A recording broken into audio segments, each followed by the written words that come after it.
İnsan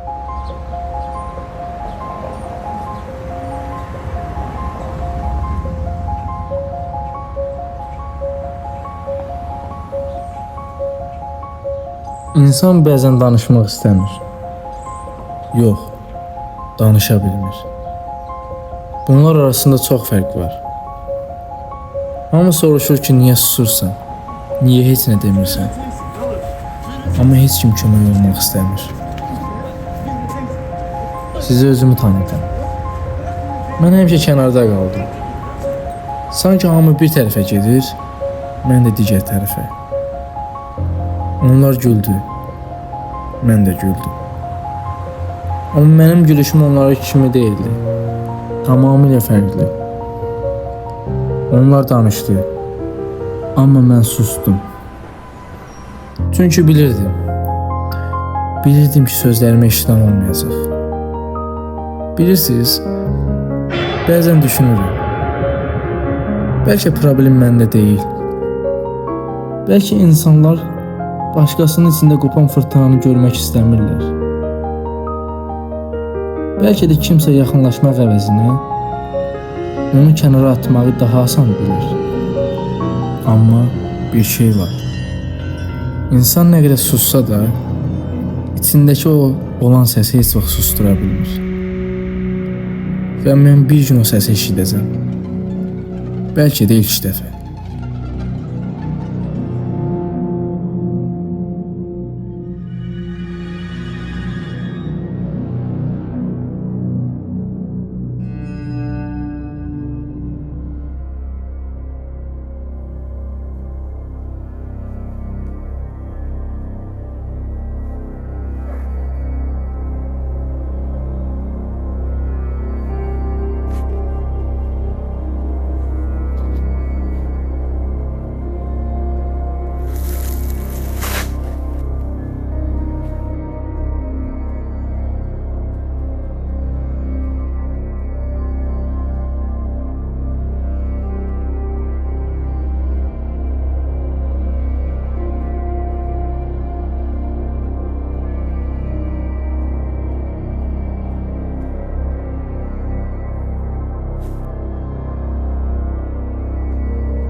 Dayan.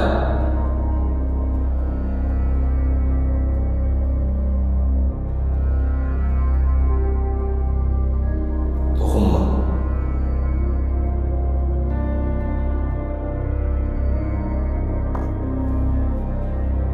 Korkak.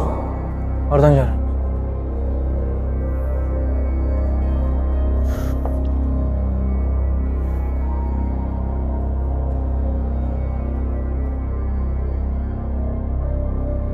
Dokunma dedim sana, dayan. Sen korkaksın. Yok. Hayat her şeyden korkursan. Korkak. Korkak değil. Korkaksın sen. Yok. Sen hayatta her şeyden korkursan. Korkak değilim. Korkaksan sen. Yok. Sen böyle değişik şeylerden olmayacaksın. Çünkü sen her şeyden korkursan.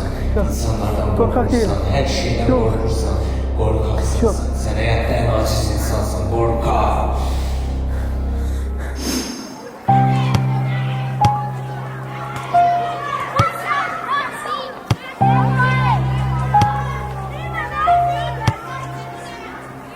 Thank you.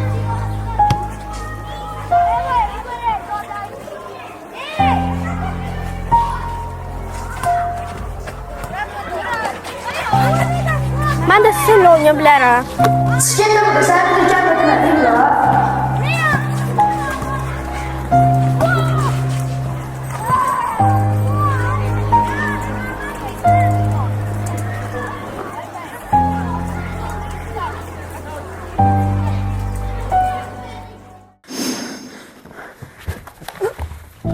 Sen korkaksın. Dokunma. Dokunma kutuya. Dokunma dedim sana, dayan. Kutuya dokunma. Açma kutunu. Kutunu açma. Açma.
Atam.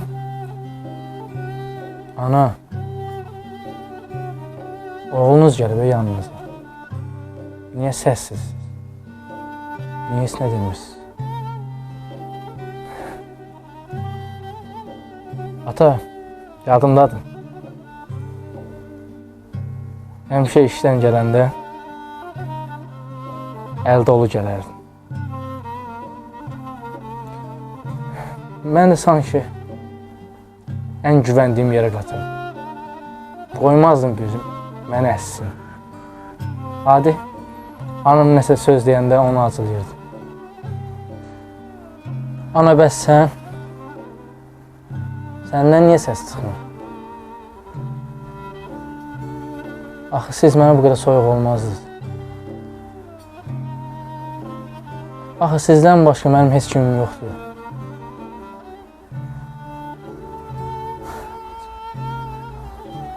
Nə bacın, nə də qardaş.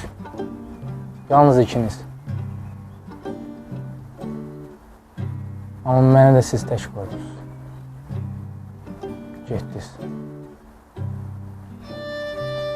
Ata, yadındadır. İşdən gələndə həmişə qabağına qaçardım. İndi ev çox səssizdir.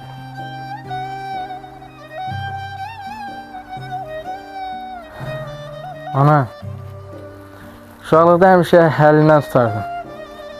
Yol gedəndə gözümü yumardım ki, onsuz anam məni yıxılmağa qoymayacaq.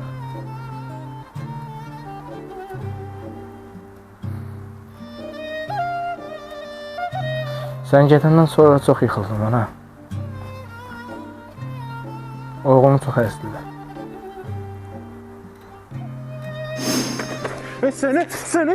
Sana dedim ki, dedim dünən pul satmalıdır. Kardeşlere pul satmalıdır. Niye çaktırmıyorsun ha? Niye çaktırmıyorsun? Dilinde neyin var? Neyin var ama dilinde? Pulu çıkardı. Oğlumun çox pisliyini istədilər, ana. Amma mən özümə bundan sonra söz verirəm.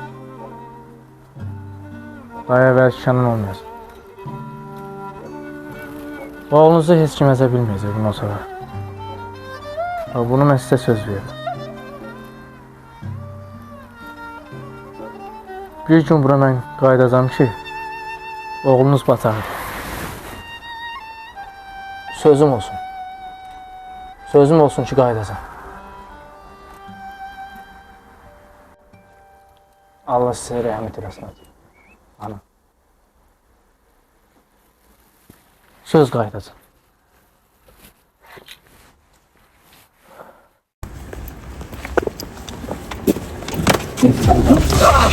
Neyim var ha? Neyim var ha? Hayır, neyim yok da, ne sen kimsən? 10 dəqiqədir səni izləyirəm də pul xərcləməyin yeri yox da. Oradan öndən tezən nəyim var? Hayır, neyim yok da ki. Çıxart, hara qoy. Hayır, sen kimsən? Deyirəm, neyim yok da.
Çətin gəldi yazdıqlarım amma ki sonunda əlim gəldi. Sanki yuxuda qalmışam amma bəlkə də bura cəhənnəmdir bilmirəm. Susmuşam və dinmirəm, çəkilmişəm bir kənardayam, danışmıram nə gülmürəm. Uzaqlaşmaq istəyirəm boş düşüncələrdən, beynimi korlamaq istəmirəm boş düşüncələrlə. Qalmışam bu tozlu küçədə qaranlıqlar ortasında, amma olmaq istəmirəm insanların arasında. Sakit olan beyin, sakit həyat yoxdur adamlar. Sevdiklərin olsa bəsli olmasın amma satanlar sən istəmədən yaradırlar həyatında səhvlər. Üçün burada qəribədə hər şey və çox qırılan qəlblər. Hədəflərim var idi amma indi çoxdur səhvlərim və bilmədim yazım nələr bitəndə ömür dəftərimdə gülmədim. Həyatda nədir ki yaxşı şey hiss etmədim, cəhənnəmin içində sanki yanaraq ötür illərim. Onsuz da dərdlərim də az deyil, fikirlər alıb